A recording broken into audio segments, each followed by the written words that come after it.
রব্বুল আলামিন আল্লাহ তোমার এই বান্দাকে আল্লাহ তুমি সুস্থতা দান করে দাও রব্বুল আলামিন যদি হায়াত থেকে আল্লাহ সুস্থতা দান করে দাও আর যদি হায়াত না থাকে যদি আল্লাহ হায়াত কমে আসে আল্লাহ তুমি ঈমানের সহিত তাকে মৃত্যু দান করে দিও রব্বুল আলামিন ইয়া আরহামার রাহিমিন আল্লাহ তার পরিবার বর্গের মধ্যে যারা অন্ধকার কবরের সহিত আল্লাহ তুমি সকলকে ক্ষমা করে দিয়ে জান্নাতবাসী করে দিও রব্বুল আলামিন আমরা যারা হাত উত্তোলন করলাম প্রত্যেকের মনে নেক মকসদ আল্লাহ পুরা করে দাও সকলের মনে আশা আকাঙ্ক্ষাকে পূর্ণ করে দাও আল্লাহ ইয়া রাব্বাল আলামিন ইয়া আরহামার রাহিমিন আল্লাহ। হালিমা মান্নান মেমোরিয়াল হসপিটালের উদ্যোগে আজকে তার বাড়িতে দেশনেত্রী বেগম খালেদা জিয়ার আশুরোগ মুক্তির কামনায় একটা দোয়া মাহফিলের আয়োজন করা হয়েছে।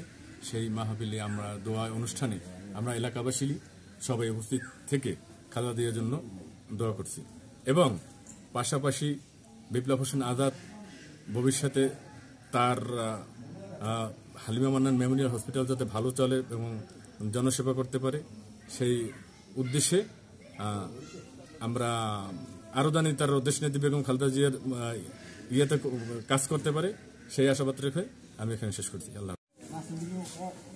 বাংলাদেশের তিনবারের সফল প্রধানমন্ত্রী গণতন্ত্রের মাতা দেশনেত্রী বেগম খালেদা জিয়া আজকে দীর্ঘদিন যাবতীয় অসুস্থ, কিন্তু বর্তমানে সে আইসিইউতে আছে। তার আশু রোগ মুক্তির কামনার জন্য সারা বাংলাদেশ ব্যাপী দোয়া মাহফিল চলছে। তারই সুবাদে আমার ছোট ভাই বিপ্লব হোসেন আজাদ, সে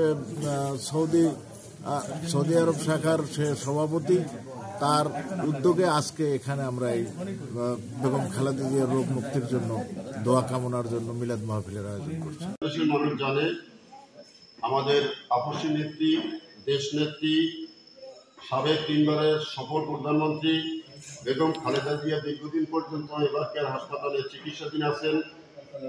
সারা বাংলাদেশ মানুষ তার জন্য দোয়া কামনা করছে, তার সুস্থতা কামনা করছে। সেই সূত্রে ধরে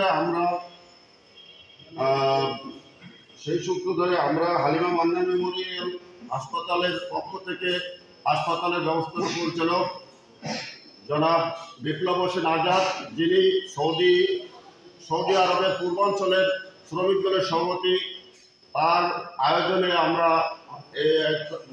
আমরা সাবেক প্রধানমন্ত্রীর সুস্থতা কামনা করে